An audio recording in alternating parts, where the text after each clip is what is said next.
Hi, I'm Samuel Prather. Welcome to A Reason to Create.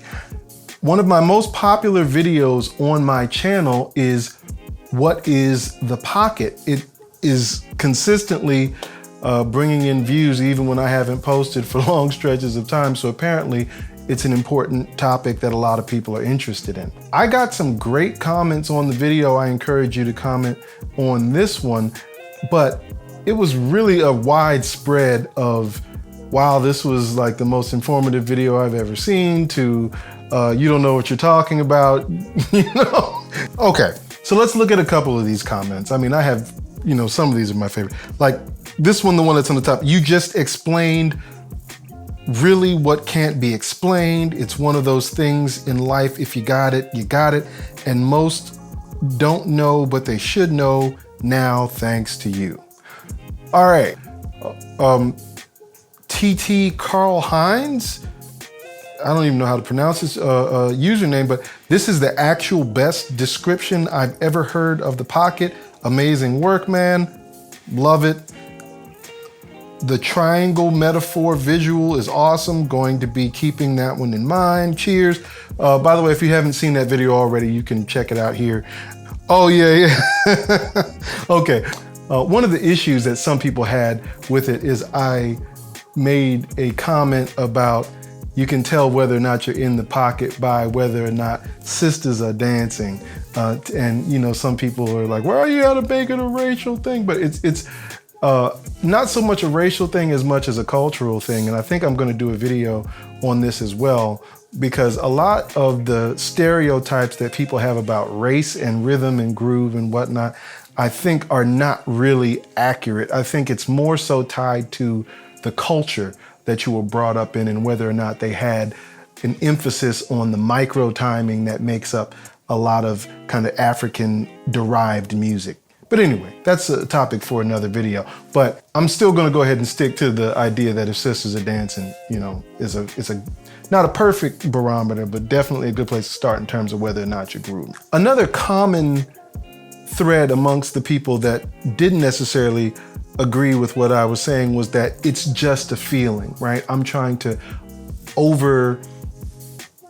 technicalize, is that a word? It's an overly technical definition that I was trying to give. And to those people, I would say, if you learned groove as a child before you could speak, then of course you don't need to even think about the technical, because you are essentially coming into the conversation on the 500 level. This video was more designed for people who didn't really have that same upbringing, so we can't expect to talk to them about it the same way. I'm a firm believer that the pocket is for everybody, right? And so the question is whether or not you're going to do the work on your micro timing and the listening and whatnot that you need to in order to experience it for yourself.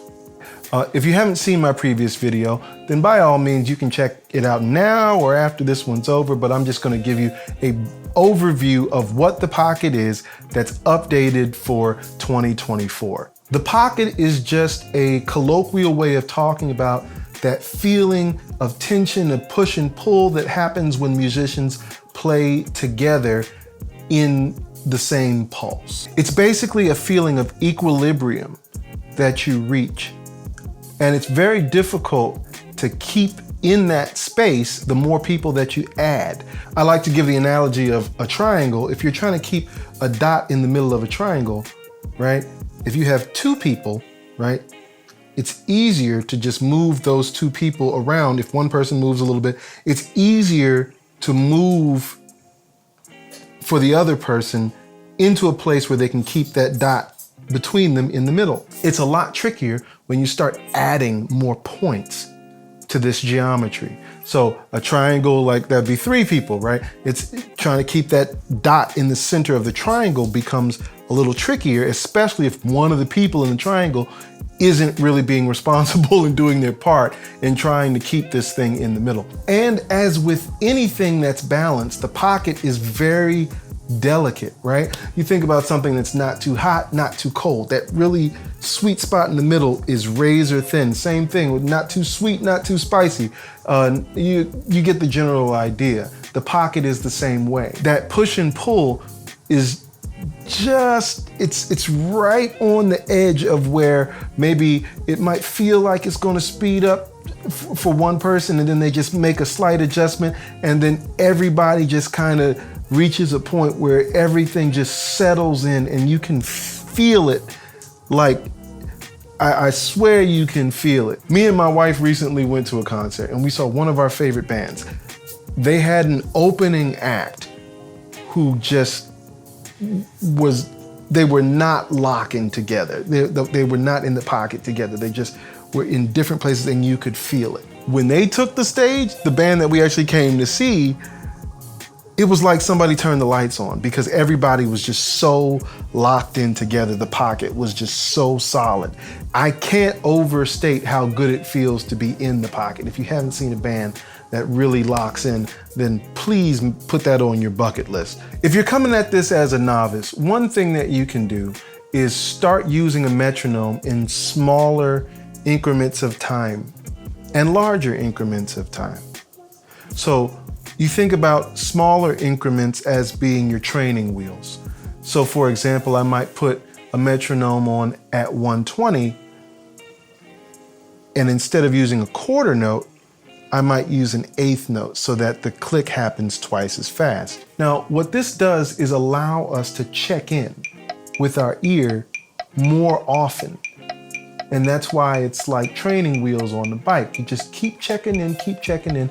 And when you're good, when you feel confident, then you can put it back on the quarter note and see if you can play the quarter note without those eighth notes underneath of it, nice and even. Now, over time, you take away more. You take away the quarter notes and now you only have half notes. So instead of 1, 2, 3, 4, now you just have 1, 2, 3, 4, 1, 2, 3, 4. Eventually, you can get good enough with this where you can set the metronome to a whole note at 120. So it's like instead of 1, 2, 3, 4, or 1, 2, 3, 4, the only click that you'll hear is 1, 2, 3, 4, 1, 2, 3, 4, 1. And just when you do this, I think you'll notice how you tend to speed up or slow down.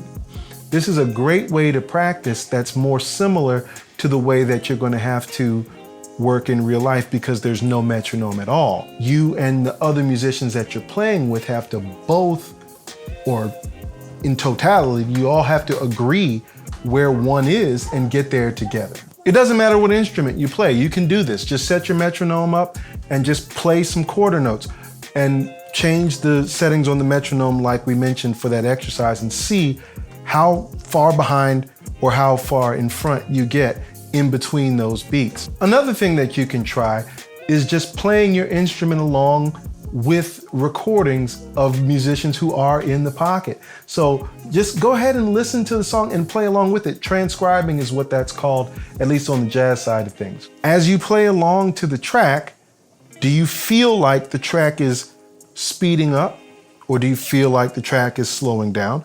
Well, most of the time, it's neither of those things, it's you. That's a feeling that is existing inside of you. So what you need to do is kind of learn how to interpret that feeling as I'm slowing down or I'm speeding up. Once you've gotten that self-awareness, then you can use that to make the type of small adjustments that are required to stay in the pocket when you're playing with other musicians. And last but not least, one of the best ways to improve your pocket, speaking of other musicians, is just to play with other musicians. They don't have to be professionals or world-class musicians for this to benefit you.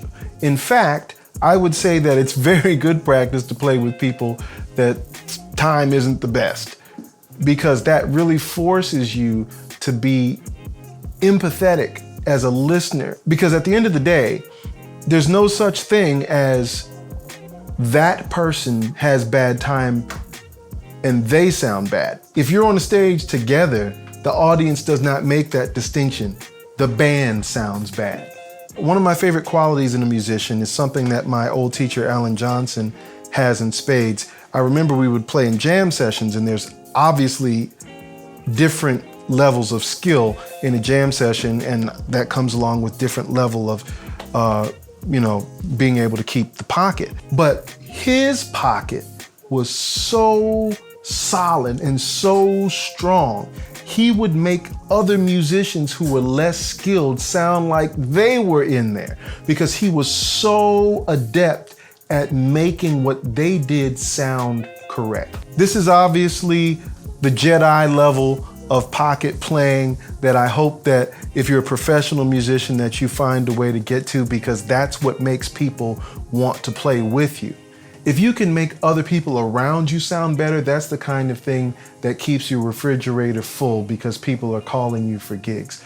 It's always more fun to play with people that have that quality to their playing. What do you think?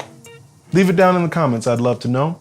And also, if you've watched this far, you might as well hit the like, subscribe, and notification bell so you can know when I'm coming out with new content. Thank you for listening this far. I'm Samuel Prather. I hope I gave you a reason to create.